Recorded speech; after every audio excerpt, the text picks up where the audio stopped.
Okay, my name's Jeff Gregg, and I'm doing this video of showing you how to enter a password and see it as you type it as you enter it. Question is, why would you need to do this? The reason you need to do this is because on a phone, when you type in a password, it's very difficult to type in difficult and long passwords. It's very difficult to type on a phone. Better off if you can use voice recognition. A bit hard to have voice recognition to enter a password. So, how do you enter the password? Well, before we do that, let's explain in a little bit more detail what the difficulty is. All right, here's a situation. Let's say we want to go into an application where you type in a password. I won't use that one. That's a good one. Go into another one. This is where you enter a name, a username. This is just a pretend one, so I'm not going to do it. Let's make it a username test. T-E-S-T. Right? Well, not name test. Test. Already a mistake.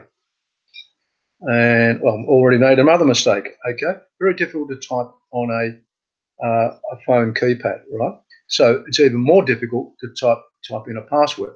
So when you come to type in the password, at least that one, when I typed it in, you'll notice I could see where I made a mistake. Instead of typing test, I typed in other characters. You can see it straight away. But if I type in the password, let's say the password is going to be A, B, C, D. So I type A, B, C, D. I don't know if you noticed that, but as I typed that in, I didn't type a B, I typed something else, but I wasn't looking at it. I was looking at this part of it. I was looking at the keyboard, not what I was typing in. It's difficult to look what you're typing in and type at the same time. And even if you do, with these passwords, they appear for a second. I'm typing a G there, right? Appears for a second, then disappears, right? So if you're typing in a hurry, you're not going to see it, okay? Now, the whole idea of having asterisks is when you type in a password is so that if someone's standing behind you, they can't see what you're typing in. However, in most cases, I find when I'm typing in passwords in it, there's no one around. Like there's nobody around at the moment.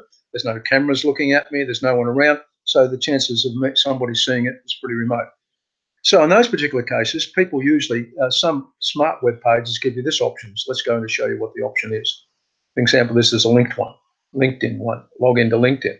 So if I want to have the password of typing A, B, C, D, touch that, and I type in A, and then asterisk disappears, B, all right, C, D.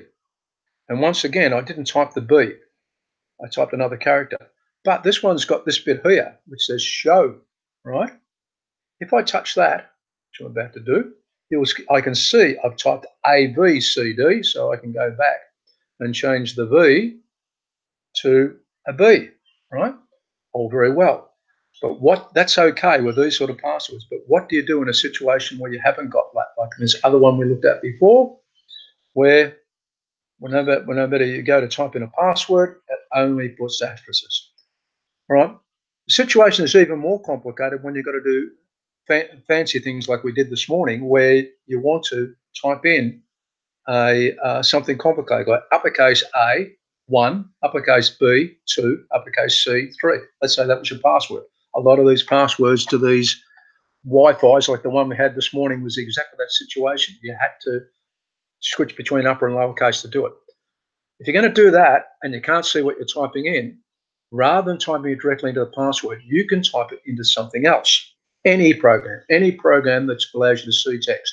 For example, a classic program would do that would be your email program.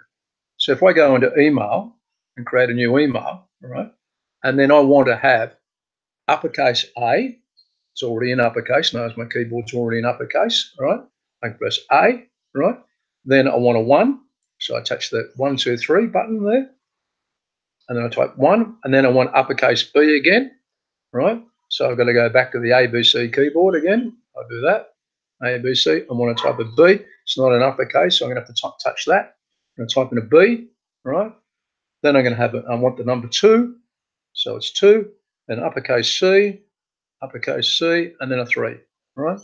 Numbers again, a 3.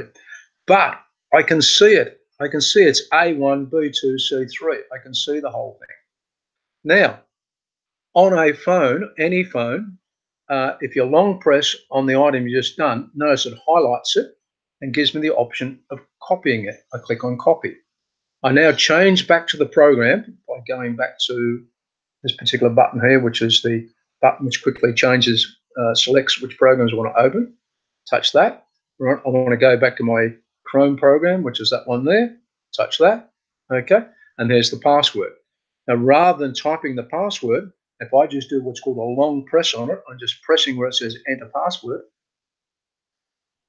right? And then it comes up with paste. I paste that, and I know it is definitely A1, capital A1, capital B2, capital C3. I know what the password is, and then I would sign in.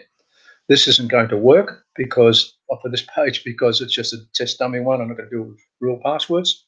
So, but that gives you an idea of what you do. So just to summarize that, what you basically go is to any program where you can type in and you can see what you type in. You type what you want. You select it all by doing a long press on it.